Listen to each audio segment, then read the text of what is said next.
Welcome back, everybody, to your final update on the state of the Jakaruku Empire, or something like that. By which I mean, let's talk Blood and Bone some more. Or the rest of Blood and Bone. I'll see if I can actually get myself to start a sale tomorrow, because I still want to finish all of it until the end of the year. But, I've become careful when it comes to predicting stuff. Anyway, today we're going to talk about chapters 14, 15, and the epilogue of Blood and Bone. So let's get to it. Well, cheers.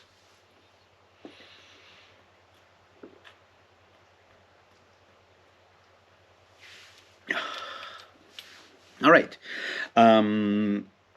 We'll go through what happens in those two chapters and whatnot, and then we'll look at some themes, some overall themes, and why this is interesting and what this can tell us about Cam Esslemont's general writing and so forth. So, basically what happens is the Thaumaturgs try to call down another Jade Stranger, which is handily in the sky for whatever reasons. Siang tries to do something about it, and maybe succeeds, but still burns down half of the country. Whereas, at the same time, or shortly after that, we have a final confrontation between Ardata and Teris. And, yeah, crazy stuff going down there as well. Now, let's look at all these things one after the other and see what we can learn from all of that. One thing that I feel is interesting is the overall structure of the novels of the Malazan Empire. And this is the next mission that everyone's favorite crew is going on, by which I mean Skinner, Mara, and some others. Because that is that final scene from Stonewielder. So basically we now know that Stonewielder and Blood and Bone take place more or less concurrently. Because, it's fairly near the end of Blood and Bone that we have that scene at the tower where blues and bards show up and so forth. So that's just one thing to realize, that those two take place at the same time, and since we kind of know that Orb Scepter Throne also takes place around that kind of time. Yeah, it's just like an interesting thing to look at there, so just saying. Thus showing that this is a different structure than the, well, not a completely different structure, but the Malazan Book of the Fallen also has, doesn't have like this book, then the next book, then the next book kind of linear story kind of thing. So that's one thing that is interesting. We also can see that the end of Blood and Bone is taking place at the same time as the end of the Crippled God, because, whatever happens with the Jade Stranger is exactly that point when everyone's favorite Crippled God is going home, translating, and so forth. So that's just like for the general structure. Now let's have us a look at a bunch of characters and themes and so forth in this book. All right. I said yesterday that Cam Esslemont tends to wrestle with a bunch of grand philosophical questions through all kinds of characters and decisions they make and so forth within his books. And one of them is obviously the consequence of actions, how morality works or doesn't work. Another one is the question of consciousness, identity, and so forth. And yeah, those are some of the big questions that he wrestles with. And this book is once again one that deals with the question of responsibility. A lot.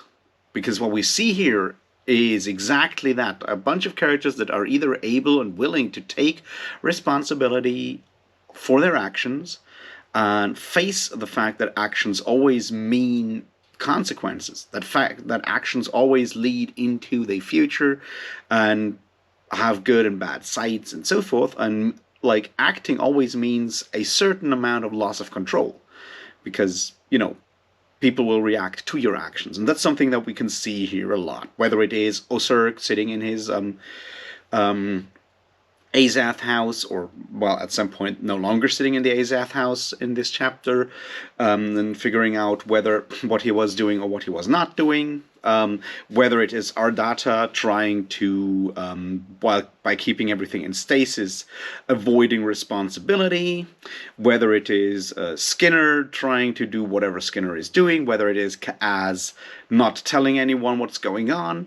Those are all basically arguments about the same kind of questions, like who is willing to grow up, to face their the fact that, that we connect with growing up, that is that, our actions have consequences and we might not like those consequences. Who's willing to do that and who is not? Sayang is another character that has that whole thing, which is, her accepting her role as priestess, as high priestess, and the responsibilities that come with that, ending in her going to shape a new faith that is connected, as far as I read it, which, doesn't mean that's true, because not everything at the end of this book is very clear, shaping a new faith, the faith of light, which, may be more powerful now that Osirk has actually gone and done the thing that he should have done like ages ago, which is take over and responsibility for Leosan, Thirlan, whatever you want to call it, becoming truly the Lord of Light again. Lord of Light sounds kind of dangerous, though. I don't know. Anyway, that's something that I found fascinating overall, how all of that worked out. So that's like the first thing to look at. The other side, of course, is Calor. We need to talk about Calor some more. Calor is definitely worth his own video if I were the kind of person who would concentrate long enough to actually write out a video about a specific character, which I probably should do, but I suck at. But anyway, the point is Calor never fucking learns, even though maybe he actually was not the bad guy to start out with. And I do have a hypothesis of how Calor became the kind of Calor that we know now. But he surely is someone who does not actually ever learn from his his actions, or is willing to change. Just like Skinner, in a way. Now, the interesting question is, can people like that actually do good, even though that's not exactly their actual goal? And I would argue yes. Because what Skinner and his gang do while working with the crippled god, even though Skinner thinks that he'll betray the crippled god and take all the power for himself, even though he does that, what he also does at the same time is freeing all these shards of the crippled god, which are kind of needed at the end when the crippled god is sent home, at the end of, well, the crippled god. So there's certainly that part as well that is worth looking at. Well, let's go through what's going on here, bit by bit, and see how these things work.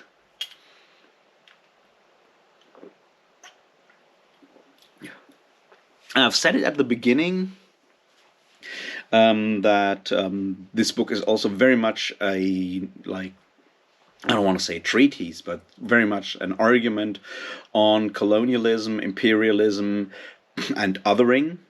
That's connected to racism and all the other good stuff.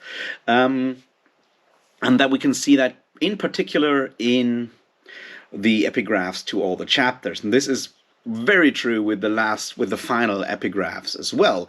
We have the one about everyone being lazy, not willing to actually, make any effort because it's so easy for them to just sit in the jungle and I don't know.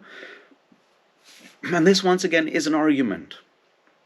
It's an argument that was made so many times when us Europeans came to all kinds of other continents, to all kinds of other countries, and saw people living there in a different way. And what we consider was we thought them lazy and not even willing to make the effort to go out and do, to actually evolve and, create culture and civilization, which is an extremely arrogant position, to put it mildly. But we see that once again here in one of these epigraphs. The one we have like several quotes from the whole like cultures of ancient Jakal Uku. That one. It's I think the epigraph for chapter 14, but I might be wrong. But that one is very much like example, an iconic example of like Western arrogance towards indigenous people of other countries. And this kind of harkens back to something that I didn't talk about yesterday because there was so much going on in those chapters, and that is the idea of what we consider cultured. And that is, I think it's Punlore thinking about that, like about buildings, and how when he walks through the jungle, he has that idea that, those buildings aren't really, high and tall, and that's sort of what he considers as cultured and civilized, and the idea that what we consider cultured is usually what is our own culture, and there's that tendency of like thinking like of felt or imagined superiority, cultural superiority that a lot of us carry around. It's like as Europeans for a long time we figured like wearing clothes and working in shitty jobs in in factories and building machines is extremely cultured and civilized, and looking at other places, other cultures we encountered, we like immediately classified those as lesser, like less evolved or lesser cultures or whatever, because they didn't adhere to the same standards as us. And that once again is obviously connected to the idea of othering that we tend to do. And the question then, or like the idea then, is obviously that people from other cultures would do the same thing when they see us. They're like, how can they do that? That's terrible. Not like, I try to not put words in anyone's mouth because I'm not from that kind of culture. I'm from the shitty Western culture where we work way too much for way too little money and all of that. But that's sort of what connects those two threads. They're like the idea of what is considered civilized, what is considered cultured. It's usually seen from our own standpoint out. Now, is saying that all cultures and like ways of life are equally valid, is that the answer? Now, that leads into cultural relativism, and that has its kind of problems, especially I know Stephen Erickson has argued against it in some regards. There are certainly cultural practices that are objectively wrong. Stuff like, female genital mutilation. That is not... You can't excuse that with, well, that's their culture. That doesn't work. And there's a bunch of those. There's some of those practices in our culture as well. But, that's not, I think, what Cam Esslemont is trying to say when he points out that we tend to define cultured and civilized as our own standpoint. That's not what he's trying to say there. He's just merely pointing out that it is important to look at and examine one's own standpoint, see if that's what we are doing, trying to figure out what the advantages of a specific way of life are, adapted to a specific environment. That's very much a different thing than to say that every cultural practice is always equally valid, because that's, as I said, that's not how that works.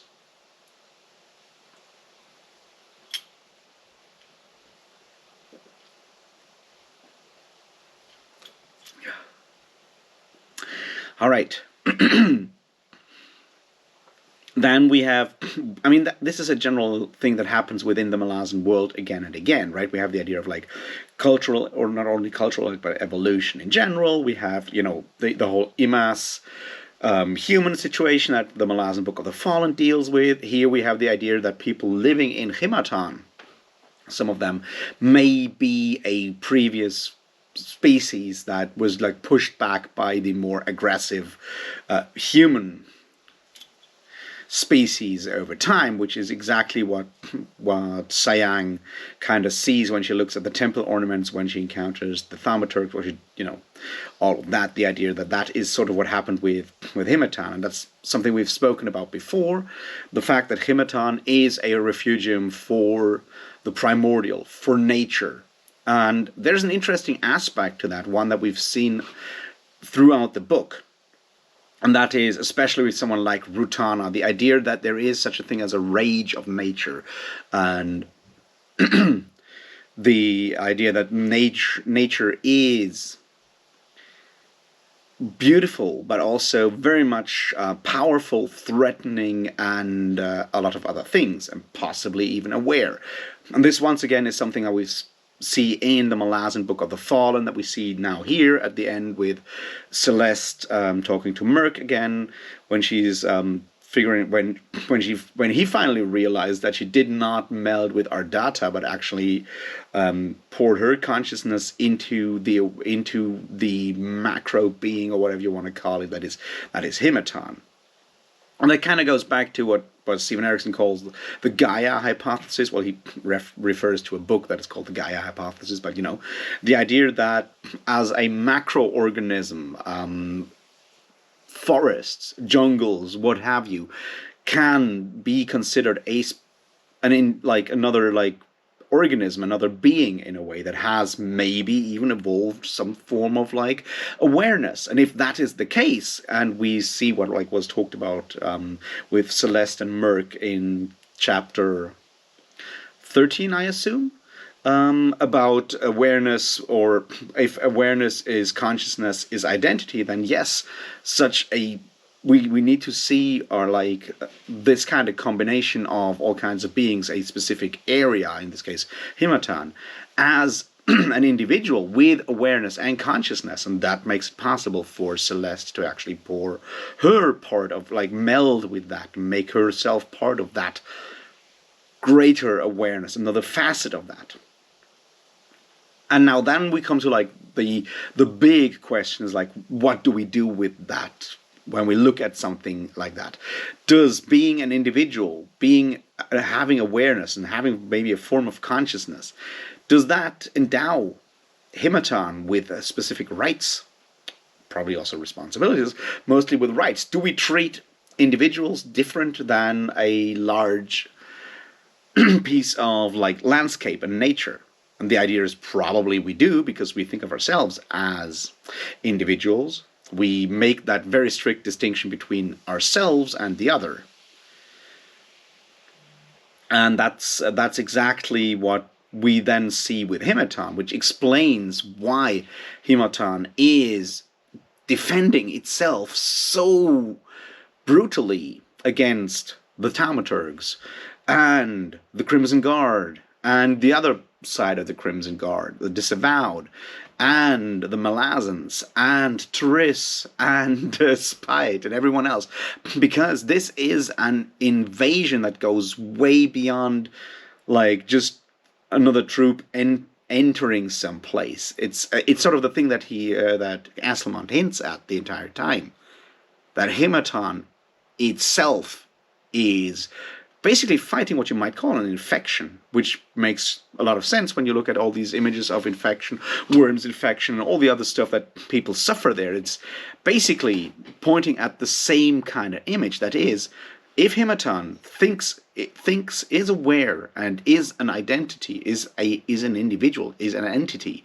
then all these alien things entering Himatan, that being all these different armies, is very much an infection, a sickness. So obviously Himatan itself reacts against this. And once again, this is something that people have thought about when it comes to the Earth's biosphere. Maybe we should treat the biosphere as such a individual, whatever you want to call it, an entity, and see what we do to it as in that kind of light.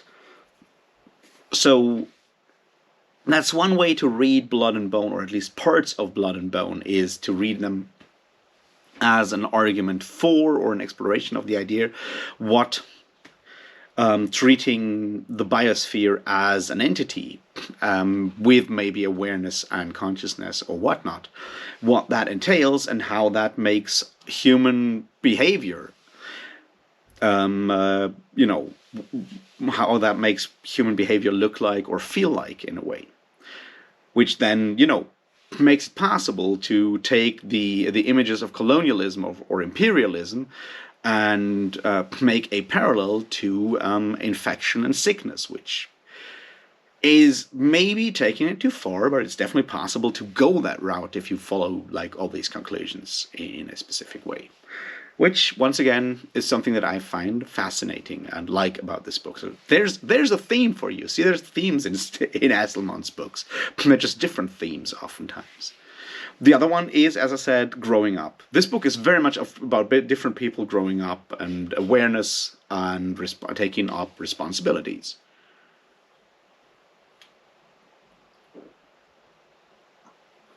And we've spoken about that so many times before, right? How growing up, childhood responsibility is something that goes through the entirety of the Malazan world. This book is just like very strong about it. You have a lot of characters growing up, trying to come to terms with what growing up means, what taking responsibility means. And I find it most fascinating with Ardata, in a way. And Therese confronting her and forcing her to become aware of what her actions, like locking all of Himatan in place in time, in a way, what that entails, how that takes away any form of choice from her daughter, Lek. Whoever the father is something I'm sure I don't want to know. But it's certainly a fascinating thing, because what happens once Ardata actually does that, because she takes over the role as goddess, just as possibly Osurk takes over the role as god. And we've spoken about what the difference between an ascendant and a deity is in the Malazan world a lot of times, because being a deity comes with a lot of responsibilities. And by not fully accepting that role, Ardata has denied those responsibilities. Now, is that her right? That's the question there, isn't it? Right? It's like, can she do this forever? The argument with Osurk is because of his connection to the Taist Leo-san, or Tisti? Taist. I think Taist is the right pronunciation. Or the Taist Leo-san.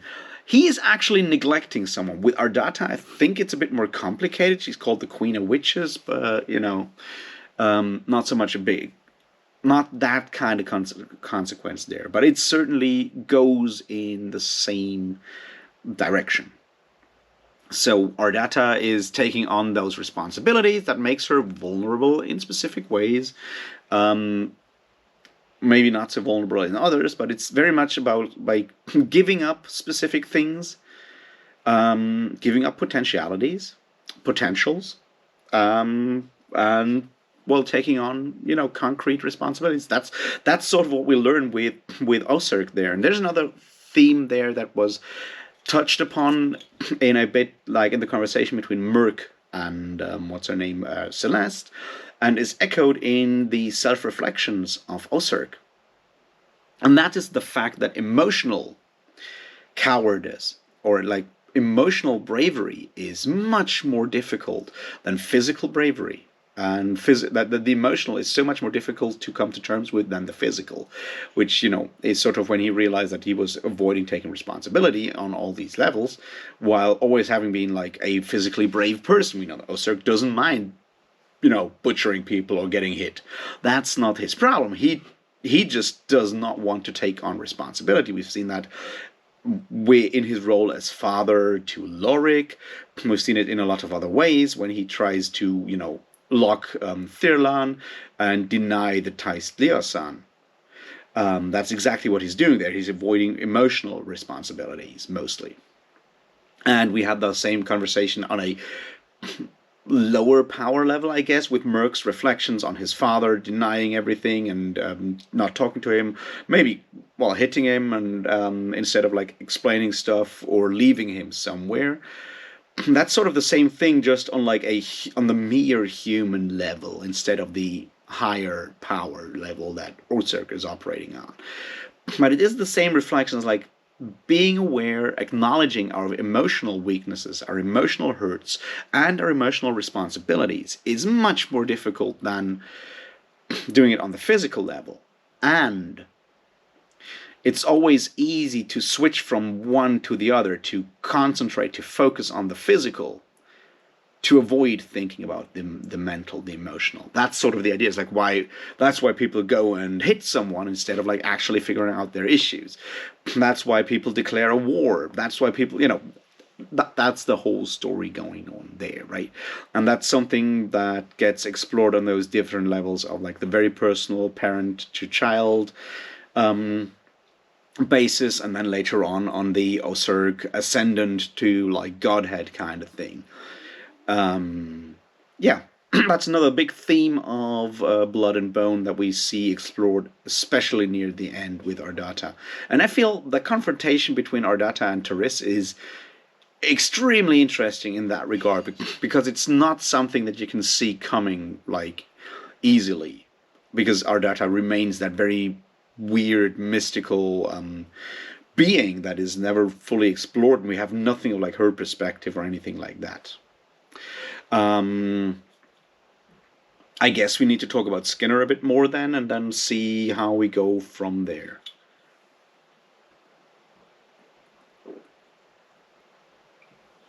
All right, Skinner's betrayal. And this is the other side of like that we've spoken about, the idea of hubris. That we've seen with Spite, we've seen with Skinner, we've seen it with a lot. Technically we've seen it with Rutana as well. The idea is like that people with a lot of power become overconfident and suffer for it. Now, the interesting thing with Skinner is that Skinner is another one who is hiding behind physical responsibilities, right?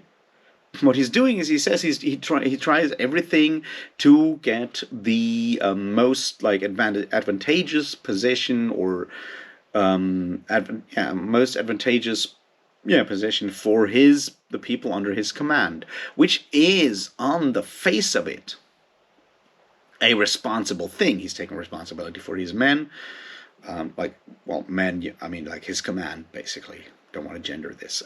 He's taking responsibility for his command, and he's doing it in like a very ruthless way. But at the same time, he's doing that.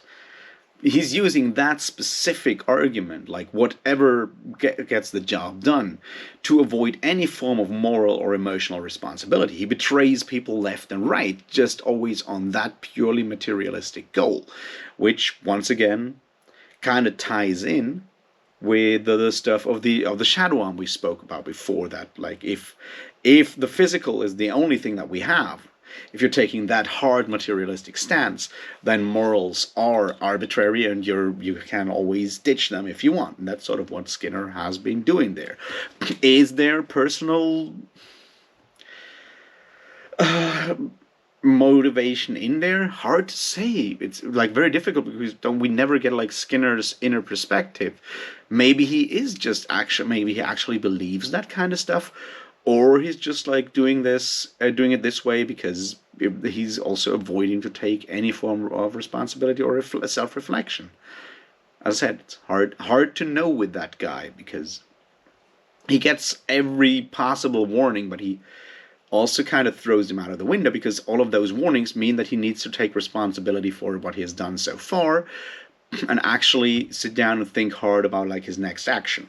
And that is what he does not want to do. So yeah, there's another big thing in there, that the idea of like, taking responsibility, which I've mentioned before, I think.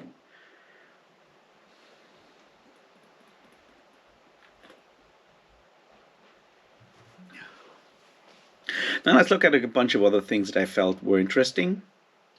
One of them definitely is the timeline. I have a problem with the timeline, because maybe I misunderstand something, maybe I'm an idiot, please correct me. But here's basically what happens. The Thaumaturgs decide to invade Himatan. They send Master Golan in there to blaze a trail for them to follow, to reach that temple, and then call down the stranger to nuke, for want of a better word, Calor. But Calor doesn't even start invading their country until some time after they actually left their capital. So did they know from somewhere else? Did they decide, like, switch their target once he shows up? Or what's going on there? I kind of missed that motivation.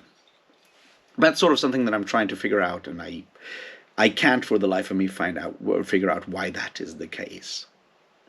The other thing that I definitely wanted to point out is, like, the last scene of the main book. Like, the last scene is that wonderful, absurd ending of the army of righteous chastisement of Golan and Thorn and the other guys showing up at the beach, and that level of absurdity is funny all the way to the end.